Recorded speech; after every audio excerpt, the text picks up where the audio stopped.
अस्सलामुअलैकुम, my name is Mahnoor. आज हम 10th केमिस्ट्री का चैप्टर 12 हाइड्रोकार्बन स्टडी करेंगे। लेक्चर नंबर 1 है इंट्रोडक्शन।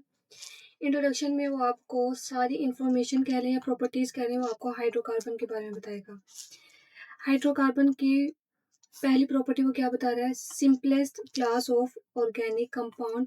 ये ऑर्गेनिक कंपाउंड की सिंपलेस्ट क्लास है, यानी इससे मज़ीद सिंपल हमारे पास ऑर्गेनिक कंपाउंड्स मौजूद नहीं है।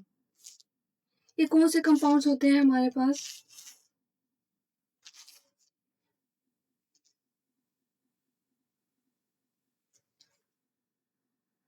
ये वो कंपाउंड्स हैं हमारे पास जिनमें कार्बन पाए जाते हैं और हाइड्रोजन पाए जाते हैं, इसीलिए इनको हम हाइड्रोकार्बन्स भी नाम देते हैं।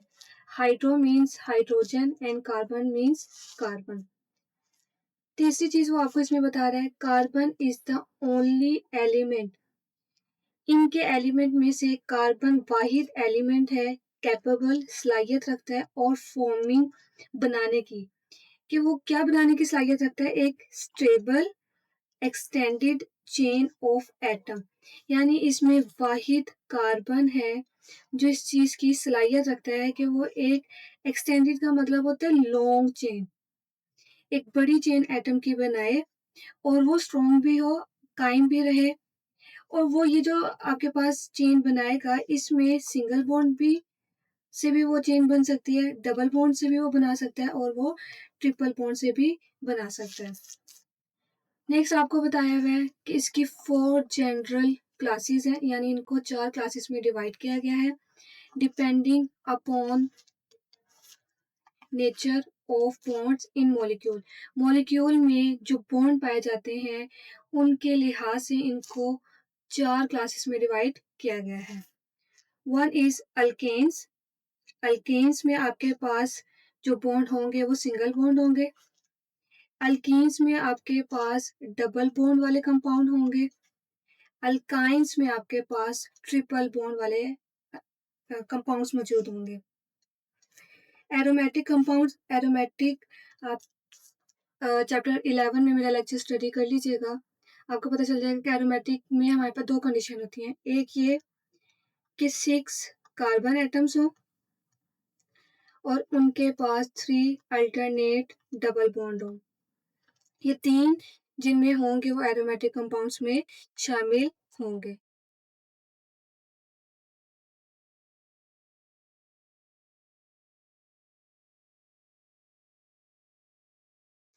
अब ये जो अल्केन्स हैं, अल्कीन्स हैं, अल्काइंस हैं, इन तीनों में ही मजीद 10 मेंबर शामिल हैं, यानी इनमें सब में 10 कंपाउंड्स पाए जाते हैं। जैसे अल्केन्स में 10 कंपाउंड्स हैं तो 10 के 10 कंपाउंड्स में सिंगल बॉन्ड होगा। अल्कीन्स के जो 10 मेंबर्स हैं उनके दरमियान डबल बॉन्ड और अल्काइंस के जो 10 मेंबर्स होंगे उनके दरमियान ट्रिपल बॉन्ड होगा। नेक्स्ट वो आपको बता रहा है each carbon has 4 bonds. Her carbon atom 4 bond बनाने की सलाहियत रखता है। हाइड्रोकार्बन्स को मजीद क्लासिफाई किया गया है, classified as saturated hydrocarbon and unsaturated hydrocarbon. Saturated hydrocarbon में आपके पास सिंगल बॉन्ड वाले क्लासेस आएंगे। सिंगल बॉन्ड वाली क्लासेस आपके पास कौन सी थी? अल्केन्स। अल्केन्स जो है सैचुरेटेड में आएंगे और अनसैचुरेटेड में आपके पास डबल बॉन्ड वाले आएंगे और आपके पास ट्रिपल बॉन्ड वाले आएंगे। यानी डबल बॉन्ड वाले आपके पास अल्कीन्स हैं, अल्कीन अनसैचुरेटेड में आएंगे और ट्रिपल बॉन्ड वाले आपके पास अल्काइंस थे, तो ये भी आपके पास अनसैचुरेटेड में आएंगे। Member of this classes, in classes के जो मेंबर्स हैं, अल्केन्स हैं, अल्कीन्स हैं, अल्काइंस हैं, इनमें जो मेंबर्स हैं इनकी डिफरेंट होती है केमिकल प्रॉपर्टीज, यानी इन मेंबर्स की केमिकल प्रॉपर्टीज डिफरेंट हैं।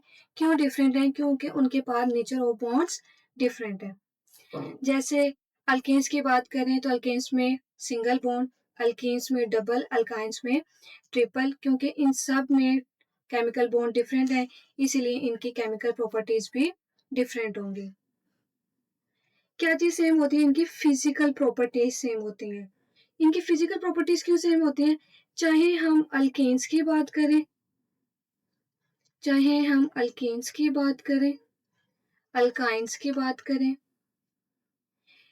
इन सब में कार्बन और हाइड्रोजन ही मौजूद होते हैं, यानी ये वाले एलिमेंट्स ही मौजूद होते हैं। तो क्योंकि सेम एलिमेंट्स हैं, इसीलिए इनकी फिजिकल प्रॉपर्टीज भी सेम होती है। क्या रीजन है? Because comparable electronegativity of carbon and hydrogen. Electronegativity आपके पास 9th क्लास का टॉपिक है, कॉन्सेप्ट है। अगर आपको याद हो, कार्बन की जो इलेक्ट्रोनेगेटिविटी होती है वो आपके पास होती है 2.5 और हाइड्रोजन की होती है 2.1। यानी इनके दरमियान इतनी खास इलेक्ट्रोनेगेटिविटी का डिफरेंस नहीं होता और एलिमेंट्स भी सेम होते हैं हर क्लास में, इसलिए इनकी फिजिकल प्रॉपर्टीज सेम होती हैं। तो है हमारे पास ये नॉन पोलर होते हैं, इसीलिए ये इनसॉल्युबल होते हैं वाटर में। और अगर आपको याद हो, नॉन पोलर जो भी होते हैं, असूल है ये नॉन पोलर में ही डिसॉल्व होंगे और जो पोलर हैं वो पोलर में डिसॉल्व होंगे। क्योंकि ये हाइड्रोकार्बन नॉन पोलर है, इसलिए इनसोल्युबल है, ये पानी में हल नहीं होते। क्यों नहीं हल होते? क्योंकि वाटर आपके पास पोलर है, तो इसीलिए ये डिसॉल्व होंगे, हल होंगे अपने नॉन पोलर सॉल्वेंट्स में। सॉल्वेंट्स वो होते हैं जिसमें कोई चीज हल होती है। नेक्स्ट आपको बताएगा ये गैसेस के फॉर्म में भी पाए जाते हैं और ये वोलेटाइल लिक्विड है, यानी ये ऐसा लिक्विड है जो इवेपोरेट होने की सलाहियत रखते हैं। जैसे अगर आपने सुना होगा पेट्रोल के बारे में, पेट्रोल को हम कवर करके रखते हैं और अगर हमारे घर वाले, अक्सर हमारे घर वाले कहते हैं कि इनको बंद करके रखें, अदरवाइज पेट्रोल उड़ जाएगा, यानी वो इवेपोरेट हो जाएगा, उसके फ्यूम्स उड़ जाएंगे। तो ये वो लिक्विड होते हैं जो इवेपोरेट हो जाता है और ये जो इनकी वोलेटिलिटी है, ये जो इवेपोरेशन की इनकी जो पावर है वो डिक्रीज होती है। क्यों डिक्रीज होती है? With the increase of molecular mass, क्योंकि इनके मोलिकुलर साइज में इजाफा होता है। कैसे इजाफा होता है? जैसे अगर हम अल्केन्स को लेते हैं, अल्केन्स में अगर आपको पता है एक कार्बन वाले होते हैं, फिर इनके अंदर 2 कार्बन वाले आ जाते हैं, फिर इनमें 3 कार्बन वाले आ जाते हैं, फिर इनमें 4। यानी ऊपर से नीचे हम जैसे जैसे आएंगे तो कार्बन की तादाद में इजाफा होगा और हाइड्रोजन में भी इजाफा हो रहा है, यानी इनका मोलिक्यूलर साइज बढ़ रहा है, जिनकी वजह से इनकी बॉन्डिंग बढ़ी है, बॉन्डिंग स्ट्रॉन्ग हो रही है। अब इस वजह से ये इवेपोरेट कम होंगे या इनकी इवेपोरेशन आहिस्ता आहिस्ता खत्म हो जाएगी, क्योंकि साइज बढ़ने की वजह से इनकी बॉन्डिंग बढ़ रही है और इनके लिए इवेपोरेट होना मुश्किल हो जाएगा। नेक्स्ट है, इसीलिए दैट्स वाई ये जो इनका मैस बढ़ रहा है, इस वजह से उनको उन्होंने डिवाइड किया है कि जो लो मोलिकुलर मैस वाले हैं, लो मोलिकुलर मैस वाले जो स्टार्टिंग में, जैसे आपके पास ये एक कार्बन वाला मीथेन है, इथेन है, CH4 C2H6, ये गैस के फॉर्म में पाए जाएंगे। और जो मॉडरेट मोलिकुलर मैस हाइड्रोकार्बन है, वो हाइड्रोकार्बन जिनका मैस बीच में है, ना बहुत ज्यादा है ना बहुत कम है, वो लिक्विड्स के फॉर्म में पाए जाएंगे और वो आपके पास होते हैं C6H14 और ये हेक्सेन है, हेक्सेन लिक्विड फॉर्म में। ये आपके पास मीथेन गैस की फॉर्म में पाए जाते हैं और इथेन भी गैस के फॉर्म में पाए जाते हैं। हायर मोलिकुलर मैस, और ये वो मोलिकुलर मैस है जिनका वजन ज्यादा होता है और वो सॉलिड में पाए जाते हैं। जैसे आपके पास हेप्टेन है, हेप्टेन में आपके पास 6 कार्बन होंगे और हाइड्रो 7 आपके पास कार्बन होंगे और हाइड्रोजन आपके पास इसमें 16 होंगे। तो ये आपके पास सॉलिड्स के फॉर्म में पाए जाएंगे। इससे आगे जितने भी आपके पास आ जाते हैं वो सारे सॉलिड्स के फॉर्म में पाए जाएंगे। नेक्स्ट आपको फॉसिल फ्यूल्स के बारे में बताया हुआ है। फॉसिल फ्यूल्स यानी फ्यूल्स हम उसको कहते हैं जो एक आपके पास ईंधन होता है, आग जलाने के काम आता है। फॉसिल फ्यूल्स आपके पास वो फ्यूल है, फ्यूल कम्स आता है from dead plants and animals. यानी जो डेड प्लांट्स हो जाते हैं वो फ्यूल में कन्वर्ट हो जाते हैं, तो उस फ्यूल को हम कहते हैं फॉसिल फ्यूल्स। तो उन फ्यूल्स में हाइड्रोकार्बन्स होते हैं, यानी कार्बन और हाइड्रोजन उसमें पाए जाते हैं। ये मेजर सोर्स ऑफ एनर्जी है। जैसे हम पेट्रोल की बात करते हैं, जो भी हमारे पास कोयला है, तो ये हमारे पास एनर्जी के तौर पर इस्तेमाल किया जाता है। इनको यूज़ करते हैं रॉ मटेरियल के तौर पर। रॉ मटेरियल का मतलब होता है स्टार्टिंग मटेरियल। जैसे अक्सर में अगर हम कुकिंग की बात करें, अगर हम कोई चीज़ कुक कर रहे हैं, तो हमें उसके लिए इंग्रेडिएंट्स चाहिए होते हैं, ठीक है?